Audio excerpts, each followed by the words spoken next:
जय श्री राधे राधे दोस्तों, आप सभी का आपके अपने YouTube चैनल अध्यात्म भक्ति में बहुत बहुत स्वागत है। आइए आज आप सब सुनेंगे कार्तिक मास महात्म्य के 26वें अध्याय की कथा। हिंदू धर्म के सभी 12 महीनों में यह कार्तिक मास 8वें स्थान पर आता है। हिंदू धर्म में कार्तिक मास का विशेष महत्व है। ऐसा कहा जाता है कि व्रतों में एकादशी और महीनों में कार्तिक भगवान विष्णु व भगवान श्री कृष्ण को बहुत प्रिय है। इस महीने में भगवान श्री हरि विष्णु, माता लक्ष्मी व तुलसी देवी की पूजा आराधना करने से पिछले कई जन्मों के किए गए पापों से मुक्ति प्राप्त की जा सकती है। कार्तिक मास में देवउठनी एकादशी के दिन भगवान विष्णु 4 महीनों की निद्रा से इस दिन जागते हैं। इस दिन नियमित तौर पर भगवान विष्णु को पंचामृत से स्नान कराना चाहिए और उनके मंत्रों का जाप करना चाहिए। अगर आप साल भर ऐसा ना कर पाए तो कार्तिक मास में ऐसा जरूर करें। इसी कार्तिक मास कथा श्रृंखला में आगे बढ़ने से पहले पिछले अध्याय में हमने क्या सुना, कुछ मुख्य बिंदुओं पर प्रकाश डालते हुए आगे के अध्याय अर्थात 26वें अध्याय की ओर अग्रसर होंगे। पिछले अध्याय में हमने सुना किस प्रकार से धर्मदत्त नामक ब्राह्मण ने अपने कार्तिक मास में किए गए व्रतों के आधे पुण्य फलों से एक कलहा नामक अत्यंत दुखी और कई जन्मों से प्रेत योनि में रहने को मजबूर राक्षसी को अपने कार्तिक मास में किए गए व्रतों के पुण्य से उसे प्रेत योनि से मुक्त कराकर अपने साथ विष्णु लोक में ले जा रहे हैं। तो आइए अब सुनते हैं 26वें अध्याय की कथा। कथा के अनुसार देवगणों के ऐसे वचन सुनकर धर्मदत्त ने कहा, सब मनुष्य भगवान विष्णु की प्रसन्नता के लिए विधिवत आराधना, यज्ञ, दान, व्रत, तीर्थ तथा तप आदि करते हैं, किंतु ऐसा कोई सरल उपाय बताओ जिसको करने से इनका सबका फल प्राप्त हो। तब गणों ने कहा, हे द्विज श्रेष्ठ, आपका प्रश्न बड़ा श्रेष्ठ है। हम आपको भगवान विष्णु को शीघ्र प्रसन्न करने का उपाय बताते हैं। हम इतिहास सहित प्राचीन वृतांत सुनाते हैं, सावधानी से सुनो। प्राचीन काल में कागजीपुरी में चोल नामक चक्रवर्ती राजा राज्य करता था। उसी के नाम से उसके देश का नाम भी चोल देश ही प्रसिद्ध था। राजा चोल के राज्य में कोई भी प्राणी दरिद्र, दुखी, पापी व रोगी न था। यह सब राजा के यज्ञ करने का प्रभाव था। ताम्रपणी नदी के दोनों किनारों पर सोने के यज्ञ स्तंभ सुशोभित थे। हे द्विजवर, एक दिन वह राजा भगवान विष्णु के पास गया। भगवान उस समय शेष शैया पर योग निद्रा के वश में सो रहे थे। राजा ने उनकी मणियों, मोतियों और स्वर्ण के दिव्य फलों, फूलों द्वारा पूजा की। वह साष्टांग प्रणाम करके भगवान के चरणों के पास ही बैठ गया। थोड़ी देर बाद राजा ने अपनी नगरी कांचीपुरी के ब्राह्मण विष्णुदास को वहां आते हुए देखा। विष्णुदास भगवान की पूजा के लिए तुलसी दल और जल लिए था।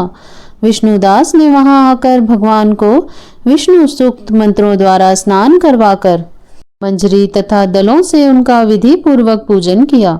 विष्णुदास के चढ़ाए हुए दलों से राजा के चढ़ाए हुए मणि, मोती व स्वर्ण के फूल ढक गए। राजा यह देखकर क्रोध में भरकर बोला, ढोंगी मूर्ख, तूने मेरी चढ़ाई हुई मणियों, मोतियों व सोने के फूलों को तुलसी दल व अपने सारे फूलों से ढक दिया है। तू भला भक्ति करना क्या जाने, क्योंकि तूने मेरे किए विचित्र श्रृंगार को बिगाड़ दिया है। राजा की बात सुनकर विष्णुदास को भी क्रोध चढ़ाया और वह राजा के गौरव को तुच्छ समझकर कहने लगा, हे राजन, तुम भक्ति करना नहीं जानते, तुम्हें अपने धन का घमंड है। बताओ, आज से पहले तुमने भगवान के कितने व्रत किए हैं? देवगण ने कहा। ब्राह्मण के ऐसे वचन सुनकर राजा ने घमंड से हंसकर कहा, हे विप्र, भगवान की भक्ति के अभिमान से यदि तू ऐसी बात कह रहा है तो मैं पूछता हूँ, मेरे जैसे भिखमंगे ब्राह्मण में भगवान की भक्ति ही कितनी है?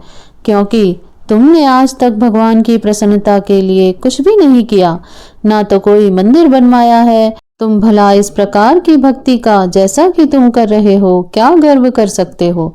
यहाँ जितने भी ब्राह्मण बैठे हैं, मेरी बात को ध्यान पूर्वक सुने और देखें कि भगवान विष्णु के दर्शन मुझे होते हैं या कि इसके बाद दोनों की भक्ति के संबंध में आप लोग जान लेंगे।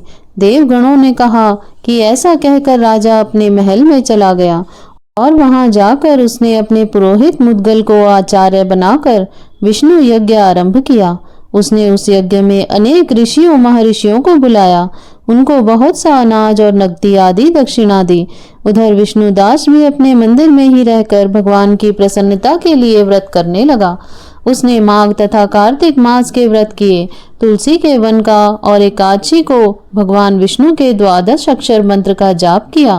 वह भगवान को प्रसन्न करने के लिए गीत गाता रहा, वह नृत्य करता रहा, नित्य प्रति व्रत करता था, भूमि पर सोता और हर समय भगवान को प्रसन्न करने के लिए माघ तथा कार्तिक के व्रत भी किए और उन व्रतों के नियमों का पालन भी किया और उद्यापन किया। और इस प्रकार राजा चोल और विष्णुदास द्वारा आराधना करते हुए बहुत दिन बीत गए। तो इस प्रकार से कार्तिक मास महात्म्य के 26वें अध्याय की कथा पूर्ण हुई। तो बोलिए प्रेम से भगवान विष्णु की जय, माता लक्ष्मी की जय, भगवान श्री कृष्ण की जय, तुलसी देवी की जय, सर्व देवी देवताओं की जय। तो आइए अब सुनते हैं लपसी तपसी की कहानी। ऐसा माना जाता है कि इस कहानी को सुने बिना कार्तिक महात्म्य सुनने का सुफल प्राप्त नहीं हो पाता। तो लपसी तपसी की कहानी इस प्रकार से है। प्राचीन समय की बात है, एक गांव में 2 भाई रहते थे। एक का नाम लपसी था और दूसरे का नाम तपसी। तपसी तो भगवान की तपस्या करता था और लपसी सवा सेर की लस्सी बनाकर भगवान को भोग लगाता और लोटा हिलाकर जीम लेता था। एक दिन दोनों लड़ने लगे। लपसी बोला कि मैं बड़ा हूँ और तपसी बोला कि मैं बड़ा हूँ। इतने में नारद जी आए और पूछने लगे कि क्यों लड़ रहे हो। लपसी ने कहा मैं बड़ा हूँ और तपसी ने कहा मैं बड़ा हूँ। तपसी बोला मैं सारे दिन भगवान की पूजा करता हूँ। नारद जी बोले कि मैं तुम्हारा फैसला कर दूंगा। दूसरे दिन तपसी नहा कर आने लगा तो नारद जी ने 1.25 करोड़ की अंगूठी उसके आगे फेंक दी। उसने आंख खोलकर देखा तो 1.25 करोड़ की अंगूठी पड़ी है। तब तपसी ने वह अंगूठी उठाकर बगल के नीचे दबा ली और तपस्या करने लगा। लपसी सुबह उठकर नहाकर 1.25 सेर लस्सी बनाकर भगवान को भोग लगाकर लोटा हिलाकर जीमने लगा। इतने में नारद जी आए और दोनों को बिठाया। तब नारद जी ने तपसी से पूछा तुम्हारे हाथ के नीचे क्या है? तो वहां पर 1.25 करोड़ की अंगूठी निकली। तब नारद जी बोले कि ये अंगूठी तो तूने चुराई है, इसलिए तेरी तपस्या भंग हो गई, इसलिए लपसी बड़ा है। तपसी बोला महाराज मेरी तपस्या का फल कैसे मिलेगा? तो नारद जी बोले तेरी तपस्या का फल कार्तिक नहाने वाली देगी। फिर नारद जी बोले कि सबकी कहानी कहकर तेरी कहानी ना कहे तो कार्तिक का फल खत्म हो जाएगा। तो इस प्रकार से कार्तिक महात्म्य के साथ लपसी और तपसी की कहानी सुनने से कार्तिक महात्म्य का संपूर्ण फल प्राप्त होता है। अगर आप सब कार्तिक महात्म्य के आगे के अध्यायों की कथा का श्रवण करना चाहते हैं, यदि आप हमारे चैनल पर पहली बार आए हैं तो चैनल को सब्सक्राइब कर लें ताकि आने वाली वीडियो की नोटिफिकेशन आपको समय से मिलती रहे। वीडियो को लाइक करें, शेयर करें। सुखी रहें, स्वस्थ रहें। जय श्री राधे राधे। धन्यवाद।